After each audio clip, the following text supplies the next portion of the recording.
Assalamualaikum warahmatullahi wabarakatuh. Halo teman-teman, kembali lagi di YouTube channelnya Teh Hila Rahmawati. Kali ini kita akan membahas terkait dengan finansial sebelum menikah. Membahas finansial ya sebelum menikah ini memang salah satu hal yang cukup penting karena ini kan masalah yang sensitif gitu. Kalau misalnya tidak dibicarakan dari awal, nanti bisa menimbulkan konflik ke depannya. Apalagi misalnya value-nya nggak sama, prinsip-prinsip keuangannya tidak sama. Jadi sebelum menikah sebaiknya memang terbuka gitu ya terkait dengan permasalahan finansial ini. Kira-kira apa sih yang kemudian bisa didiskusikan bersama calon pasangan dan kemudian mana yang tidak harus didiskusikan.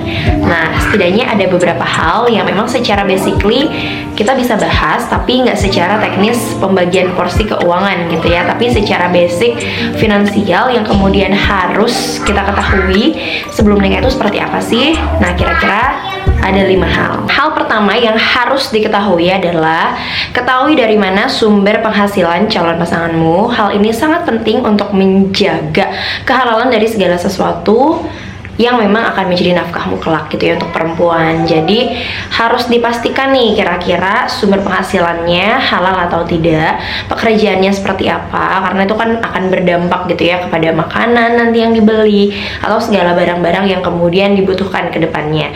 Jadi jangan ragu untuk menanyakan kira-kira pekerjaannya apa dan sumber penghasilannya dari mana saja ya. Hal yang kedua adalah terkait dengan rezeki. Nah, jadi kalau misalnya kehidupan pernikahan kan memang ada up and down-nya ya. Kadang-kadang memang kita rezekinya dikasih banyak gitu ya dari Allah, tapi kadang-kadang juga memang kita bisa jadi kekurangan gitu ya suatu saat nanti.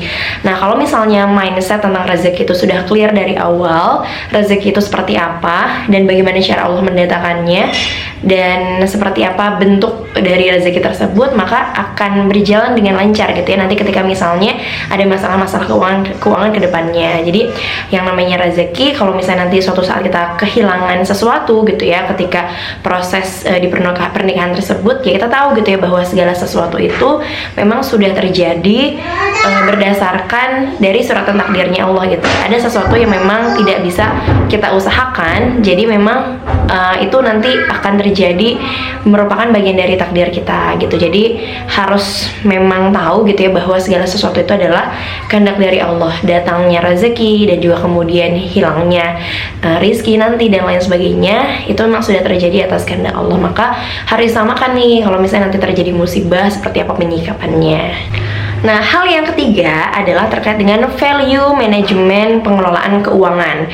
Nah, jadi keduanya, jadi calon pasangan baik perempuan dan laki-laki sama-sama harus belajar gitu ya, bukan perempuan aja tapi juga laki-laki juga.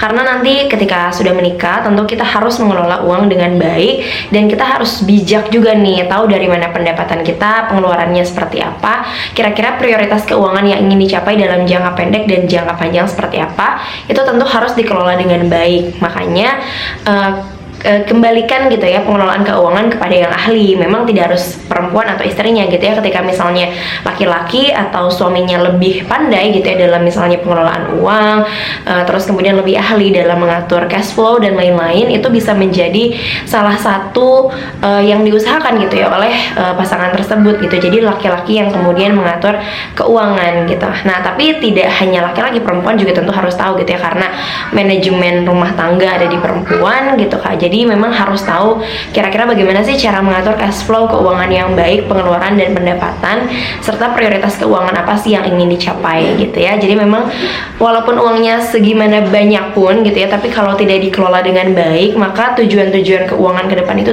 tidak akan pernah tercapai. Kalau misalnya sudah punya anak, tentu ada banyak dana darurat yang harus dipersiapkan kan, seperti misalnya kesehatan, pendidikan, terus kemudian juga banyak tanggungan-tanggungan lain yang memang kita nggak bisa tiba-tiba ada uang kayak gitu ya. Jadi memang harus ada manajemen keuangan dari awal supaya dana ini dipersiapkan untuk apa kayak gitu. Jadi jangan sampai bocor-bocor gitu ya, karena memang pengelolaan keuangannya tidak baik. Jadi dari awal harus dipastikan bahwa siapa yang nanti manage uang itu sudah jelas siapa gitu ya. Terus bagaimana manajemen keuangannya ke depan, bisa tidak mengatur cash flow keuangan, menentukan mana yang prioritas dan tidak. Hobinya apa sih kalau misalnya masih belanja yang tidak perlu, terus kemudian hobinya memang konsumtif, itu bisa sedikit-sedikit dikurangi gitu ya, karena akan ada banyak hal yang lebih penting nanti ketika di rumah tangga. Hal yang keempat yang kemudian bisa diusahakan adalah samakan value terkait dengan ikhtiar mencari nafkah dan kemudian transaksi keuangan. Misalnya gimana sih mencari nafkah dan transaksi keuangan yang halal? Kalau misalnya seorang muslim tentu jelas gitu ya, sebelum mengambil tindakan apapun dalam keuangan rumah tangga tentu harus memperhatikan apakah ini dihalalkan atau tidak gitu ya. Misalnya apakah ketika membeli rumah ada transaksi ribawi di dalamnya, yang jelas-jelas gitu ya. Kalau misalnya seorang muslim tentu tahu bahwa mengambil riba dalam Islam kan itu jelas haram gitu ya, maka berusaha gitu ya, kalau misalnya sudah punya perspektif yang sama tentang gimana caranya kita menghindari sama-sama terkait dengan membeli rumah yang kemudian misalnya ada ribanya dan lain sebagainya, itu juga harus sama gitu perspektifnya. Jadi jangan sampai yang satu setuju untuk mengambil rumah dengan riba, yang satu pengen syariah gitu, akhirnya kan nggak ketemu gitu kan dua-duanya. Makanya sebelum menikah itu value terkait dengan transaksi keuangan dan ikhtiar mencari nafkah terkait dengan kehalalan transaksi dan ikhtiar tersebut harus jelas gitu. Jadi jangan sampai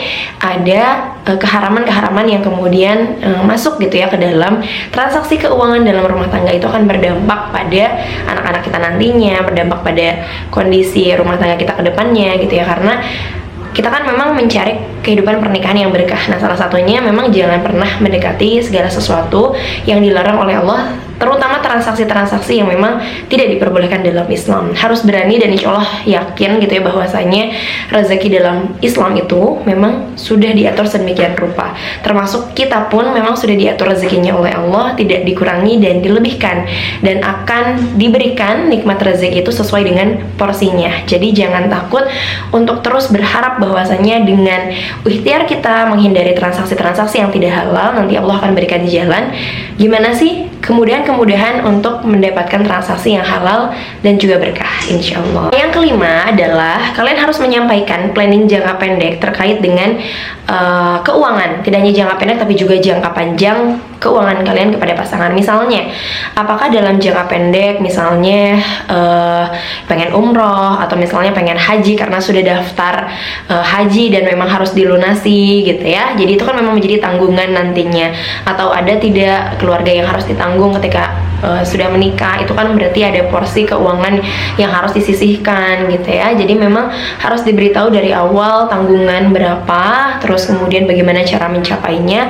Jadi jangan sampai tidak disampaikan planning jangka pendek dan panjang terhadap keuangan, sehingga nanti mempengaruhi transaksi keuangan dan cash flow di rumah tangga itu sendiri gitu ya, karena ada uang-uang yang kemudian keluar yang tidak diketahui oleh pasangan yang lain gitu. Jadi jangan sampai kemudian selalu bocor karena tidak terbuka permasalahan keuangan. Jadi walaupun kita sandwich generation harus menanggung biaya keluarga, itu pun disampaikan kepada calon pasangannya agar nanti juga disiapkan dana-dana yang kemudian kira-kira bisa diberikan gitu ya kepada yang lain, atau misalnya sedekahnya berapa, terus kemudian juga bagaimana jangka panjangnya mau beli rumah atau seperti apa. Jadi itu harus dipersiapkan sebelum menikah juga dan dibicarakan secara terbuka. Jadi sekiranya itu 5 mindset tentang keuangan yang memang harus ada sebelum menikah. Jadi bukan tentang porsi jumlah besarnya gaji pasangan kita berapa gitu ya, tapi kalau mindsetnya yang 5 ini nggak benar gitu ya, akan terjadi konflik-konflik keuangan di rumah tangga. Setidaknya pahami 5 hal ini